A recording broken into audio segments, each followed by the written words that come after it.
الحمد لله الذي هدانا لهذا وما كنا لنهتدي لولا أن هدانا الله والصلاة والسلام على من أرسله الله لتبليغ دينه للأنام وعلى آله وصحبه الكرام وجميع أمته العظام أما بعد.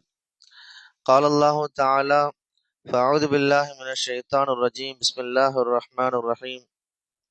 والذين لا يؤتون الزكاة وهم بالآخرة هم كافرون. صدق الله العظيم. وقال رسول الله صلى الله عليه وسلم: إنما الأعمال بالنيات وإنما لكل امرئ ما نوى. صدق رسول الله صلى الله عليه وسلم. اللهم رب اشرح لي صدري ويسر لي أمري واحلل عقدة من لساني يفقهوا قولي. கண்ணியத்திற்கும் பெரும் மரியாதைக்கும் உரிய எல்லாம் வல்ல அல்லாஹுவின் நல்லடியார்களே, தாய்மார்களே, சகோதரிகளே, ரமலானும் ஜகாத்தும் என்ற தலைப்பில் மேலும் சில கருத்துக்களை கூறும் பொருட்டு எனது வார்த்தைகளை ஆரம்பம் செய்கின்றேன். அன்பு சகோதரர்களே, சகோதரிகளே, ரமலான் மாதத்தில் ஏன் ஜகாத் வழங்கப்படுகிறது? ஜகாத்தினுடைய முக்கியத்துவம் என்ன? ஜக்காத்துல இயல்பாக வரக்கூடிய சந்தேகங்கள் என்ன என்பதை குறித்தெல்லாம் நாம் கடந்த வாரம் விரிவாக பார்த்தோம். தொடர்ந்து மேலும் சில கருத்துக்களை நாம் பார்க்க இருக்கின்றோம். அதுல மிக முக்கியமானது என்ன அப்படின்னா, ஜக்காத்தை வழங்கக்கூடிய முறை என்ன? சிஃபத்து ஜக்காத், கைஃபியத்து ஜக்காத், ஜக்காத் எப்படி வழங்குவது? நான் ஜக்காத் வழங்க வேண்டும் என்று, கொடுக்க வேண்டும் என்று நினைக்கின்றேன், இப்பொழுது நான் என்ன செய்வது? முதலாவதாக ஒரு நிதி ஆண்டை நாம் தேர்ந்தெடுக்க வேண்டும். ஒரு நிதி ஆண்டு, அது ஜனவரி டு டிசம்பரா இருக்கலாம், அல்லது ரமலான் டு ரமலானாக இருக்கலாம். ஒரு ஆண்டு 12 மாதங்கள். இந்த நிதி ஆண்டை நாம் தேர்ந்து எடுத்த பிறகு இந்த ஆண்டு முழுவதும் நமக்கு வந்த வருமானங்களை எல்லாம் நாம் ஒன்று சேர்க்க வேண்டும். 12 மாச சம்பளம் வாங்கி இருக்கிறோம், அல்லது வியாபாரம் செஞ்சிருக்கிறோம், வெவ்வேறு வகையில நமக்கு வருமானம் வருது அப்படின்னா அந்த வருமானங்களை எல்லாம் நாம் ஒன்று கூட்ட வேண்டும். 12 மாசம் ஒன்று கூட்டியாச்சு, ஒரு 12 லட்சம் ரூபாய் வருது அப்படின்னா இப்பொழுது நம்முடைய செலவுகளை நாம் ஒன்று சேர்க்க வேண்டும். இந்த 12 மாசத்துல நம்ம செஞ்ச செலவுகள் என்ன?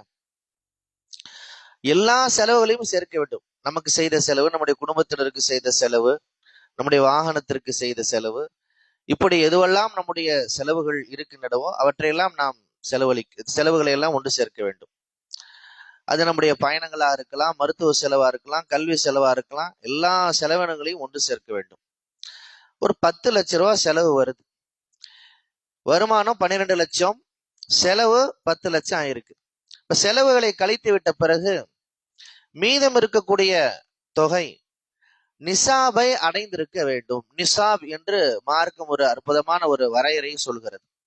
அதாவது வருமான வரம்பு, உச்ச வரம்பை சொல்கிறது. வரம்பு, அந்த அளவு வந்த பிறகுதான் ஜக்காத் கடமையாகும். மீதி இருக்கக்கூடிய தொகைக்கு அப்படியே ஜக்காத் கடமை கிடையாது. அது ஒரு குறிப்பிட்ட அளவை எட்ட வேண்டும். அதற்கு மார்க்கம் நிசாப் என்று சொல்லுகிறது. பெருமானார் ஸல்லல்லாஹு அலைஹி வஸல்லம் சொன்னார்கள், லைஸ ஃபீமா தூன ஹம்ஸத்தி அவுஸகின் ஸதகத்துன் வலா வலைஸ ஃபீமா தூன ஹம்ஸத்தி அவாகிம் மினல் வரக்கி ஸதகா. பெருமானார் ஸல்லல்லாஹு அலைஹி வஸல்லம் அவர்கள் ஒரு பட்டியல் இடுகின்றார்கள். தங்கத்துல இவ்வளவு அளவு, வெள்ளியில இவ்வளவு அளவு, கால்நடைகள்ல இவ்வளவு, விவசாய பொருட்கள்ல இவ்வளவு அளவுக்கு கீழே இருந்தா ஜக்காத்து கடமை இல்லை என்று ஒரு வரையறையை நமக்கு வழங்குகிறார்கள். அறிஞர் பெருமக்கள் இயல்பாக அதனுடைய நிசாபை நமக்கு வழங்குகிற பொழுது வெள்ளியினுடைய நிசாபை நமக்கு பரிந்துரைக்கின்றார்கள். 600 கிராம் வெள்ளியினுடைய அளவு, 600 கிராம் வெள்ளியினுடைய மதிப்பு, அதுக்கு கீழே இருந்துச்சுன்னா நமக்கு ஜக்காத்து வந்து கடமை கிடையாது. இப்போ வெள்ளியினுடைய விலை அதிகமாயிருக்குது. ரொம்ப நாட்களாக 80 ரூபாய் 90 ரூபாய் கிராம் இருந்தது. ஆகவே நிசாப் என்பது அறிஞர் பெருமக்கள் 60,000 ரூபாய் சொன்னார்கள். இப்பொழுது ஒரு கிராமுடைய விலை வந்து 300 ரூபாய் தொட்டுருச்சு. இப்ப 1,80,000, 1,80,000க்கு கீழே இருந்துச்சு அப்படின்னா ஜக்காத் நமக்கு கடமை கிடையாது. நம்ம கொடுக்கணும்னு சொல்லி விரும்புறோம்னா தாராளமா கொடுக்கலாம். ஜக்காத்து கடமை இல்லை, ஆனால் நாம் ஜக்காத்தை வழங்குகிறோம் என்றால் அது சதக்கா, இறைவழியில் நாம் உபரியாக செலவழிப்பது. அதே போன்று அளவை காட்டிலும் அதிகமாக செலவழிப்பது, இது ரெண்டுமே சதக்காவுடைய பட்டியலில் வரும். சதக்கா நாம் எவ்வளவு வேண்டுமானாலும் செய்யலாம். அதே போன்று இந்த செலவுகளை கழிப்பது என்பது அதுவும் நம்முடைய விருப்பம் தான். கட்டாயமாகுவதற்கு, ஜக்காத் கடமையாவதற்கு மார்க்கம் அதை கழிக்க வேண்டும் என்று சொல்லுகிறது. நம்ம கழிக்காம கூட தாராளமா தரலாம். 12 லட்சம் எனக்கு வருமானம், நான் செலவெல்லாம் கழிக்கல, 12 லட்சத்துக்கு நான் ஜக்காத்தை தர்றேன் அப்படின்னா அல்ஹம்துலில்லாஹ். கூடுதலாக தருவதற்கு எந்தவித நிபந்தனையும் கிடையாது, எந்தவித தடையும் கிடையாது. எவ்வளவு கடமை என்று வருகிற பொழுது இந்த நிபந்தனைகள் இருக்கின்றன. ஒரு 12 மாசம் வருமானத்தை கூட்டிட்டு அப்படியே ஜக்காத்து கொடுத்துற, செலவெல்லாம் கழிக்கல அப்படின்னா எந்த சிக்கலுமே கிடையாது. அல்லாஹ் அவருக்கு நற்கூலி அதிகம் வழங்குவான்.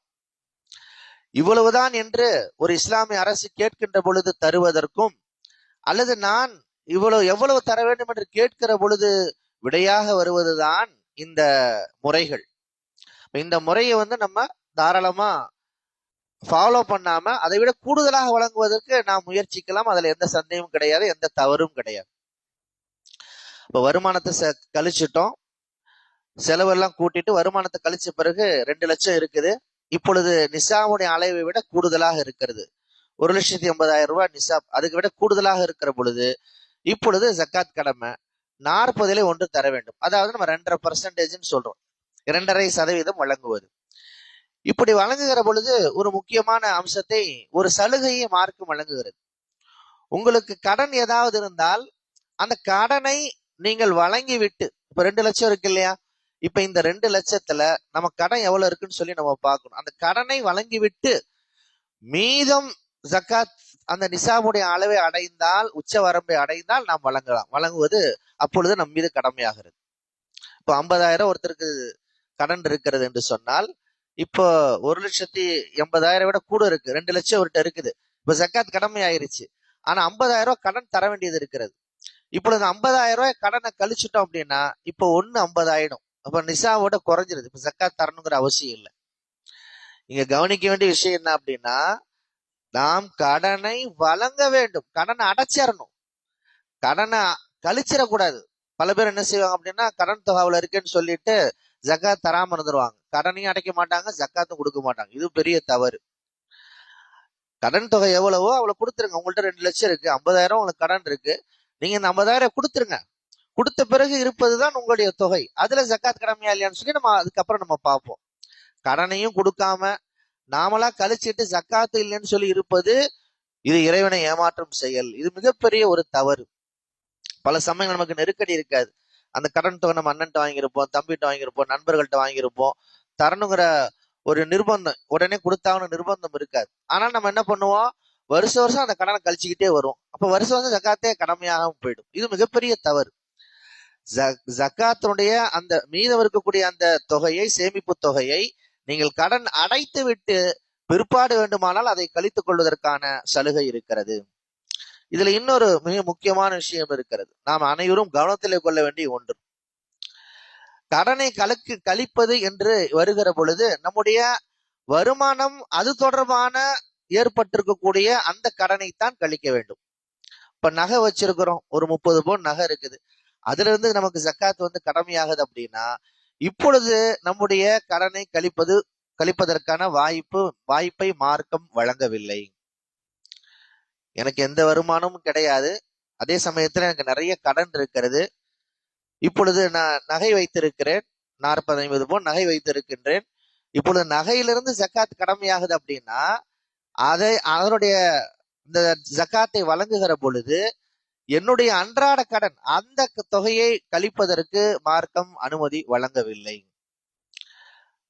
தங்க நகை என்பது தனி இனம், வெள்ளி என்பது ஒரு தனி இனம், விவசாய பொருட்கள் என்பது ஒரு தனி இனம், கால்நடை என்பது ஒரு தனி இனம், அதே போல நம்முடைய வருமானங்கள் என்பது ஒரு தனி இனம். ஆகவே ஒரு இனத்தில் ஏற்பட்ட கடனை இன்னொரு இனத்தினுடைய ஜக்காத்தின் மூலமாக கழிப்பதற்கு நமக்கு அனுமதி கிடையாது. ஒரு வருமானத்துக்கு செலவுக்கும் கரெக்டா இருக்குது. கடந்த வாரமே அதனை விரிவா பார்த்தோம். நிறைய அவருக்கு வருமானம் வருது, ஆனா செலவு ஆயிடுது. இப்ப நகை வச்சிருக்கிறாரு, இப்ப எப்படி நான் ஜக்காத்து கொடுக்கறது என்று வருகிற பொழுது, அதே போல கடனும் இருக்கு என்று சொன்னால், இப்பொழுது இந்த ஜக்காத்தினுடைய அந்த பணத்தின் மூலமாக நாம் கடனை அடைத்து விடலாமா என்றால் அதற்கு ஒருபோதும் அனுமதி கிடையாது. அதே சமயத்துல அந்த நகையை வாங்குறதுனால ஒரு கடன் ஏற்பட்டிருக்குன்னு வைங்களேன். ஒரு 10 பவுன் வாங்கியிருப்போம், வாங்குறதுக்காக நம்ம யார்கிட்ட கடன் வாங்கி அந்த நகையை வாங்கி வச்சிருக்கிறோம் அப்படின்னா அப்பொழுது அந்த கடனை அடைப்பதற்கு அனுமதி இருக்கு. அந்த இனத்தில் ஏற்பட்ட கடனை அடைப்பதற்கு அனுமதி இருக்கிறது. ஒருத்தர் நிறைய கால்நடைகள் வச்சிருக்கிறாரு, அதுல ஜக்காத் அவருக்கு கடமையாயிருது. அதுல ஏற்படக்கூடிய கடன்கள், அந்த கால்நடையை வாங்குவதற்கு, அதை எடுத்து செல்வதற்கு, பல்வேறு வகையில் அதில் முதலீடு செய்வதற்கு கடன் வாங்கியிருக்கிறார் என்றால் அப்பொழுது அந்த கடனை அவர் கழித்துக் கொள்வதற்கு அனுமதி இருக்கிறது. அந்த ஜக்காத்திலிருந்து கடனை அவர் அடைப்பதற்கு மார்க்கம் அனுமதி வழங்குகிறது. ஒரு இனத்திலிருந்து இன்னொரு இனத்தினுடைய கடனை அடைப்பதற்கு மார்க்கம் அனுமதி வழங்கவில்லை. இதை நாம் கவனத்திலே கொள்ள வேண்டும். இப்ப கடனை கழித்த பிறகு மீதம் இருக்கக்கூடிய தொகை இந்த நிசாபை அடையுமானால் 1,80,000 தாண்டி நம்மிடத்திலே சேமிப்பாக இருக்குமானால் இப்பொழுது நாம் அதற்கு 2.5% 40 ஜக்காத் வழங்க வேண்டும். ஜக்காத் வழங்குகிற பொழுது நாம் மிக முக்கியமாக கவனத்திலே கொள்ள வேண்டியது என்ன? ஜக்காத்தை கூட்டாக வழங்குவதற்கு நாம் முயற்சிக்க வேண்டும். இஸ்லாமிய அரசு இருந்தா இஸ்லாமிய அரசு வாங்கிரும்.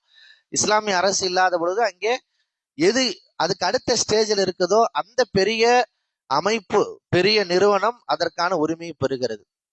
பொதுவாக அறக்கட்டளைகள் இருக்கின்றன, அதே போன்று வேறு பல்வேறு தொண்டு நிறுவனங்கள் இருக்கின்றன. எல்லாவற்றையும் விட இஸ்லாமிய இயக்கங்கள் மிக பெரியது. அந்த இடத்துல இஸ்லாமிய இயக்கங்கள் வந்து விடுகின்றன. இஸ்லாமிய இயக்கம் அப்படின்னா இந்தியா ஃபுல்லா உங்களுக்கு கிளை இருக்கும். சில மாநில இயக்கங்கள் என்றால் மாநில அளவில் இருக்கும், தமிழக அளவில் இருக்கும். தமிழக அளவில் இருக்கக்கூடிய இயக்கங்களை விட இந்திய அளவில் இருக்கக்கூடிய, தேசிய அளவில் இருக்கக்கூடிய இயக்கங்கள் பெருசு. இப்ப அந்த இஸ்லாமிய இயக்கங்கள் ஒரு கட்டமைப்பு வைத்திருப்பார்கள், ஊழியர்கள் அங்கே இருப்பார்கள், ஏழை எளிய மக்களை அவர்கள் கண்டறிவார்கள், பல்வேறு நலப்பணிகளை செய்வார்கள். இப்ப இஸ்லாமிய அரசு என்னென்ன செய்யுமோ, இஸ்லாமிய அரசு இருந்தால் என்னென்ன செய்யுமோ அதெல்லாம் இஸ்லாமிய இயக்கங்கள் செய்வார்கள். ஆகவே இஸ்லாமிய இயக்கங்களுக்கு நாம் முன்னுரிமை வழங்கலாம். நம்முடைய ஜக்காத் தொகையை இஸ்லாமிய இயக்கங்களுக்கு கொடுத்துட்றோம். எப்ப இது என்னுடைய ஜக்காத் தொகை, நீங்க எப்படி செலவு பண்ணுமோ அந்த மாதிரி செலவு செஞ்சிருங்கன்னு சொல்லிட்டா இஸ்லாமிய இயக்கங்கள் மிக சிறப்பாக செலவழிப்பார்கள். அதற்கு வாய்ப்பு இல்லாத பொழுது நம்முடைய உறவினர்கள், நண்பர்கள் எல்லாம் சேர்ந்து நம்முடைய குடும்பத்தில் யார் யார் ஏழை எளிய மக்கள் இருக்கிறார்கள், அதாவது நம்முடைய பகுதியில யார் இருக்கிறார்கள் என்று முடிந்த அளவில் கூட்டாக சேர்ந்து ஜக்காத்தை வழங்குவதற்கு முயற்சிக்க வேண்டும். உண்மையில் இன்றைக்கு என்ன நடைபெறுகிறது என்றால், வாங்கக்கூடியவர்கள் கூட்டாக வருகிறார்கள், வழங்கக்கூடியவர்கள் தனித்தனியாக வழங்குகிறார்கள். இது மிகப்பெரிய ஒரு ஆச்சரியம். ஜக்காத்தினுடைய நோக்கத்தையே இது கேள்விக்குறியாக்கி விடுகிறது. கொடுக்கிற ஒருத்தர் தான் கொடுக்கிறார், ஆனா வாங்குறவங்க கூட்டா வர்றாங்க. நூற்றுக்கணக்கிலே வருகின்றார்கள், ஆயிரக்கணக்கிலே வருகிறார்கள். சில ஊர்கள்ல சில இடங்கள்ல அப்படின்னா போலீஸ் பாதுகாப்புலாம் போட வேண்டியது இருக்கிறது. அவங்க கொடுக்கறது என்ன கொடுக்க போறாங்க? ஒரு சேலை கொடுப்பாங்க, ஒரு வேஷ்டி கொடுப்பாங்க, ஒரு துணி கொடுப்பாங்க, கொஞ்சம் சின்ன தொகை கொடுப்பாங்க. இதை வழங்குவதற்கு காலையிலிருந்து இரவு வரை அவர்கள் வரிசையை நிற்க வேண்டிய ஒரு சூழல் இருக்கிறது. ஜக்காத்துடைய நோக்கங்களே மிக முக்கியமானது கண்ணியமாக வழங்குவது. இங்க கண்ணியம் என்பதே இல்லாமல் போய்விடுகிறது. அதற்கு அடிப்படை காரணம் என்ன? வழங்கக்கூடியவர்கள் தனித்தனியாக வழங்குவதும் வாங்கக்கூடியவர்கள் கூட்டாக வாங்குவதும் தான் அடிப்படை காரணமாக இருக்கின்றன. அதே போன்று ஜக்காத்தை வழங்குகிற பொழுது பெருமானார் ஸல்லல்லாஹு அலைஹி அவர்கள் ஒரு அற்புதமான இலக்கணத்தை சொல்கிறார்கள். தூஹது மின் அக்னியாஹிம் வ துரத்து இலா ஃபுகராஇஹிம். அங்கே அந்த பகுதியில் இருக்கக்கூடிய வசதி மிக்கவரிடமிருந்து அது பெறப்பட்டு அங்கேயே இருக்கக்கூடிய ஏழை எளிய மக்களுக்கு அது வழங்கப்பட வேண்டும் என்று பெருமானார் ஸல்லல்லாஹு அலைஹி வஸல்லம் அவர்கள் முஆத் ரலியல்லாஹு அன்ஹு அவர்களுக்கு கட்டளையிடுகின்றார்கள். முஆத் அவர்கள் யமனுக்கு ஆளுநராக செல்கின்றார்கள். அப்பொழுது நபி ஸல்லல்லாஹு அலைஹி வஸல்லம் சொல்கிறார்கள், அந்த மக்கள்கிட்ட ஜக்காத்தை வாங்கி அங்கேயே இருக்கக்கூடிய ஏழைகளுக்கு விநியோகம் செய்து விட வேண்டும் என்றால் என்ன பொருள்? நம்ம எங்க ஜக்காத்து யார் மேல கடமையாகுதோ அங்கே அந்த பகுதியில் இருக்கக்கூடிய ஏழை எளிய மக்களுக்குத்தான் அது முன்னுரிமை வழங்கப்படுகிறது என்பதை நபி ஸல்லல்லாஹு அலைஹி வஸல்லம் அவர்கள் இங்கே பதிவு செய்கின்றார்கள். வாங்குபவர்கள் ஒன்றாக வருவது, கொடுப்பவர்கள் தனித்தனியாக கொடுப்பதனுடைய மிக முக்கியமான விளைவு இது. வாங்கக்கூடியவங்க என்ன செய்யறாங்க? ஊர் ஊரா போறாங்க, எல்லா இடங்களுக்கும் போறாங்க. ஒரு மஹல்லாவை விட்டு இன்னொரு மஹல்லாக்கு செல்வது போய், ஒரு ஊரை விட்டு ஒரு ஊருக்கு செல்வது போய், ஒரு மாநிலத்திலிருந்து இன்னொரு மாநிலத்துக்கு செல்லக்கூடிய நிலையை நாம் பார்க்கிறோம். ரமலான் மாதம் என்றால் யார் யாரோ வருகின்றார்கள், வெளி மாநிலத்திலிருந்தெல்லாம் வருகின்றார்கள். அதற்கு காரணம் என்ன? நம்ம எங்க வேணாலும் போவோம், கேட்போம், கொடுப்பாங்க என்ற புரிதல் தான் காரணம். நாம் நம்முடைய பகுதியில் இருக்கக்கூடிய மக்களுக்கு, நம்முடைய மஹல்லாவில் இருக்கக்கூடிய மக்களுக்கு முன்னுரிமை வழங்குகிற பொழுது, முக்கியத்துவம் வழங்குகிற பொழுது இந்த தவறான நிலை என்பது ஏற்படாது. நம்ம போனாலும் கேட்டாலும் தரமாட்டாங்க, அந்த அந்த பகுதி மக்களுக்கு தான் தருவாங்க என்று சொன்னால் அவர்கள் வரப்போவது கிடையாது.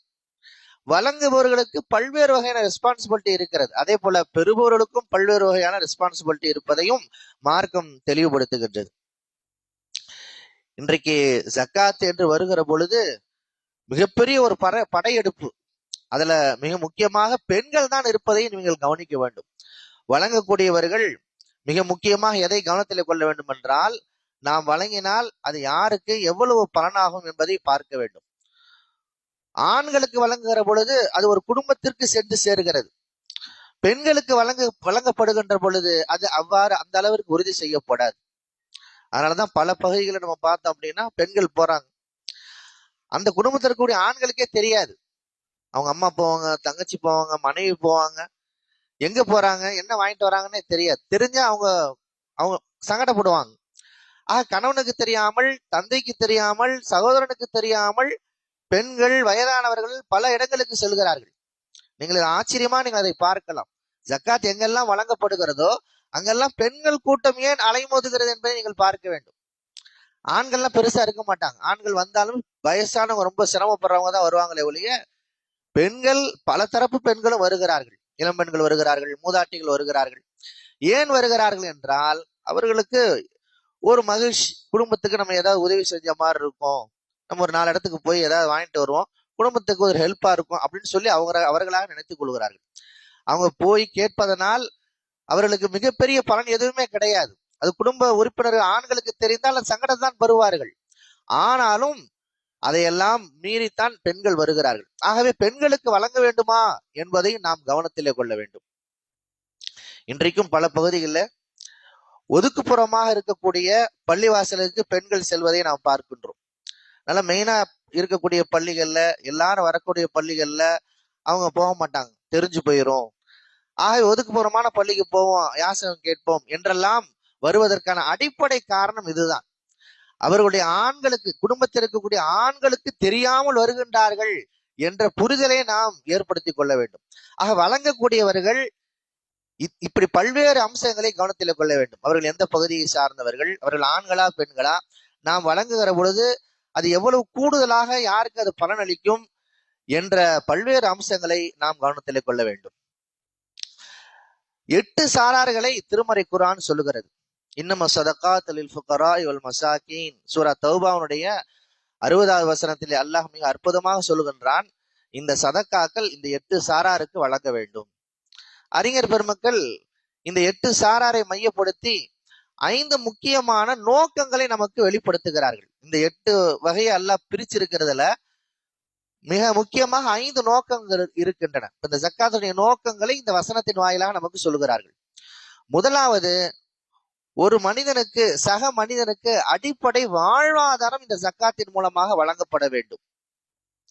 லில் ஃபுகராஇ வல் மசாகீன் என்று 2வது சாராரை அல்லாஹ் சொல்கிறார். மசாகீன், மிஸ்கின் என்று சொன்னால் எதுவுமே இல்லாதவர், சாப்பாட்டுக்கே கஷ்டப்படுறவர், எதுவுமே இல்லை, வீடு வாசல் கிடையாது, எதுவும் கிடையாது, சாப்பாட்டுக்கு அன்றாடம் ஒரு சிரமப்படுபவர். பொழுது விடிந்தாலே மற்றவர்களுக்கெல்லாம் மகிழ்ச்சியாக இருக்கிற பொழுது அவருக்கு ஏன் இந்த புதிய விடியல் வருகிறது, நான் இப்பொழுது மீண்டும் ஒரு போராட்டத்தை நோக்கி சொல்ல வேண்டியது இருக்கிறது, உணவு போராட்டம், உடை போராட்டம், வாழ்வாதார போராட்டம்.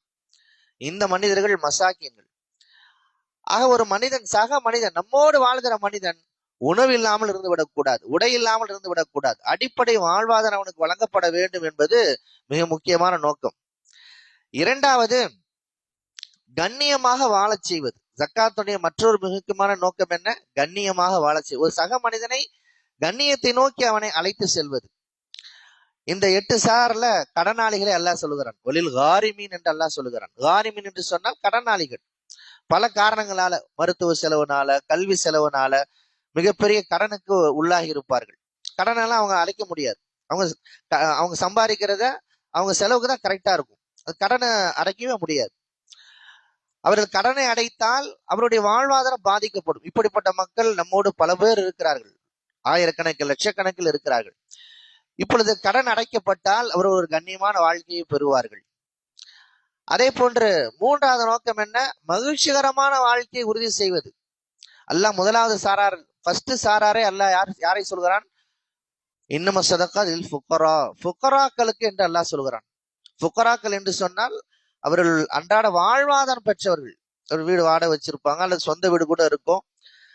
அவர்களுக்கு சாப்பாட்டு பிரச்சனை எல்லாம் கிடையாது, துணிமணி பிரச்சனை எல்லாம் கிடையாது. ஆனால் அவருடைய வருவாய் மிக இறுக்கமாக இருக்கும். இப்பொழுது இது போன்ற மக்கள், இவர்தான் நம்ம நடுத்தர மக்கள் என்று சொல்லுகின்றோம். இந்த மக்களுக்கு ஜக்காத் கடமை கிடையாது. அதே சமயத்தில் அவர்கள் வாழ்வாதாரமற்றவர்களும் கிடையாது, மிஸ்கின்கள் மாதிரியும் கிடையாது.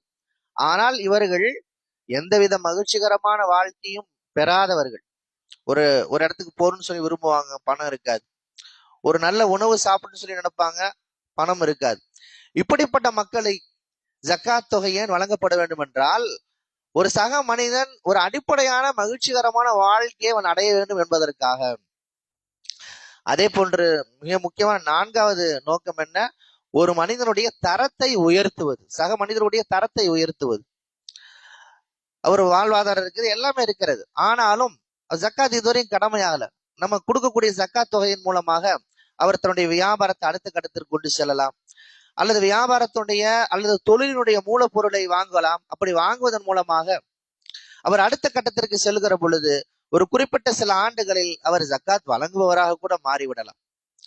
இப்படி சக மனிதருடைய வாழ்க்கை தரத்தை உயர்த்துவது நான்காவது நோக்கமாக இருக்கிறது. ஐந்தாவது நோக்கம்தான் இஸ்லாமிய வளர்ச்சி.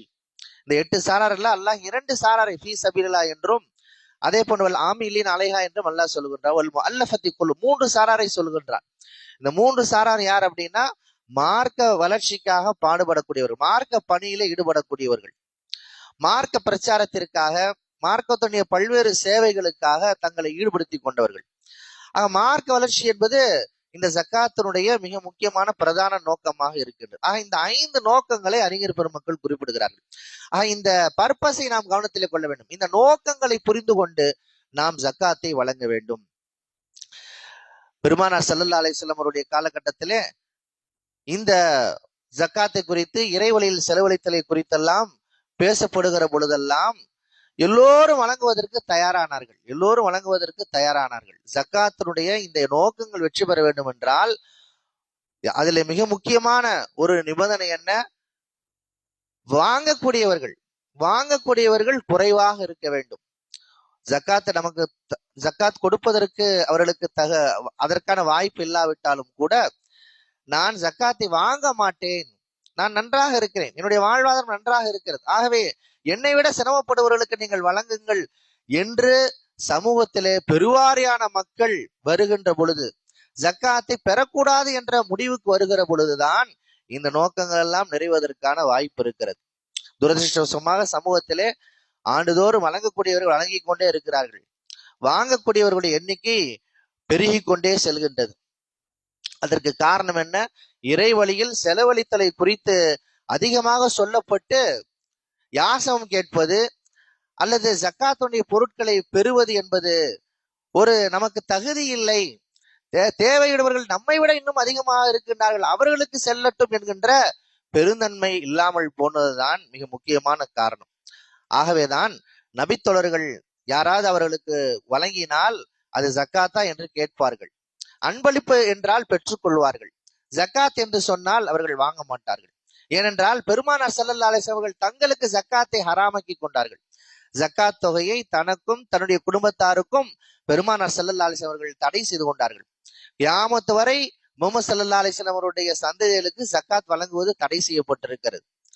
அந்த பெருமிதத்தின் அடிப்படையில், அந்த பெருந்தன்மையை ஒட்டி பல நபித்தோழர்கள் ஜக்காத் தொகையை அவர்கள் விரும்பவில்லை. அதே போன்றுதான் தாபியன்கள், தபா தாபியன்கள், அந்த சிறந்த காலகட்டங்களிலே வாழ்ந்த பெருமக்கள் ஜக்காத் தொகையை வாங்குவதை அவர்கள் விரும்பவில்லை. ஆனால் காலம் ஓட்டம் மாறியது, வாங்கக்கூடியவர்கள் எந்தவித கூச்சமும் இல்லாமல் வாங்க ஆரம்பித்தார்கள். ஆகவே ஜக்காத் என்பது அதனுடைய நோக்கத்தை அடைய முடியாமல் போய்விட்டது.